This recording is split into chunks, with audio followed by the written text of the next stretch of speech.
Yes, thank you very much, Joe, and thank you, Felix Desires, for this very empowering speech. And I'll try to keep short, and I would make some more general remarks, if you will. I would say that democracy is the core question of our time. And I say this despite we have crisis in the financial world, the economy, we have growing social problems, we have climate change and all that. So is democracy more important than all this? I would say no, it's not more important. But the question of democracy is the core question because democracy is the basis, is the condition to solve all the other problems. Because in the end, it's always the question who decides, by what reasons and by which procedures or instruments. And I think it's absolutely clear that we cannot leave this world anymore to decisions that are not taken in the interest of the citizens, that are mostly and very often taken in power interests or interests, financial interests, interests of money, of profit, and so on. This is all correct in a democratic system. But the basic decisions should be taken by the citizens. So this is what democracy means. And I think that we have an ongoing struggle for more democracy all over the world. And I think that if you look back the last decades, democracy is more or less the core issue in many, many countries. The number of democratic countries on this planet has more than doubled within the last 4 decades.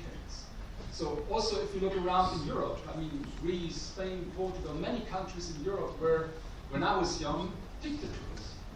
The whole eastern part of Europe was totalitarian regimes.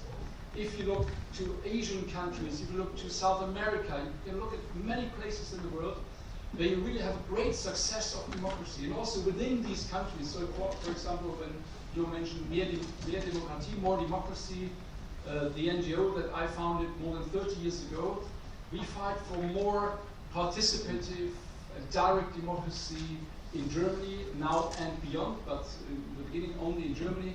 And it's a huge success story. So since we started our work until now, we could introduce elements of participatory democracy, direct democracy. We could introduce better laws on elections, electoral reforms, and all that in all of the German states. And until now, we had, since the beginning, more than 4,000 popular initiatives based on these new laws, and more than 2,000 local or state referenda based on that. And if you look at other countries in the world, I always, because now as President of Democracy International, we very much work with people and figures and surveys from all over the world, we can see this movement all over the world. But there's one question that's not solved yet. We live in a world that's growing together every day more, that's more globalized, that's more interdependent, and there are more and more decisions that we do take and that we have to take on the transnational or international level. But decisions on the transnational and international level up to now means decisions without democracy. Because people are not there, people are not really represented there. So this means to leave decisions to others and not take them and discuss them in a democratic way. So if we don't solve that problem, to bring democracy on the transnational and the international and the global level, then a more and more internationalized world, more and more globalization, will mean the grave of democracy.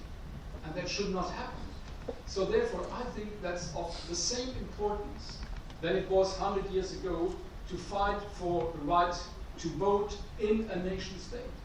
Today, to fight for transnational and for global democracy. And I think that the idea of a United Parliamentary Assembly is not the last, it's the first step in that long approach, long way to establish global democracy, which we certainly need But this is a name that's reachable, where a lot of thoughts have already been invested, and we should really go for that aim. I just finish by saying democracy never falls from heaven. Democracy does not and did never grow on trees or was found on the earth.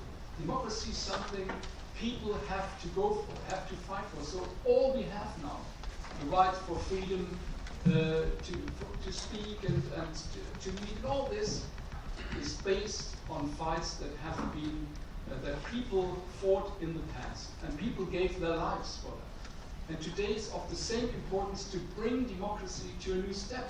Otherwise, we will just be mere spectators in a global power game where citizens are spectators and the objects, but not the sovereigns.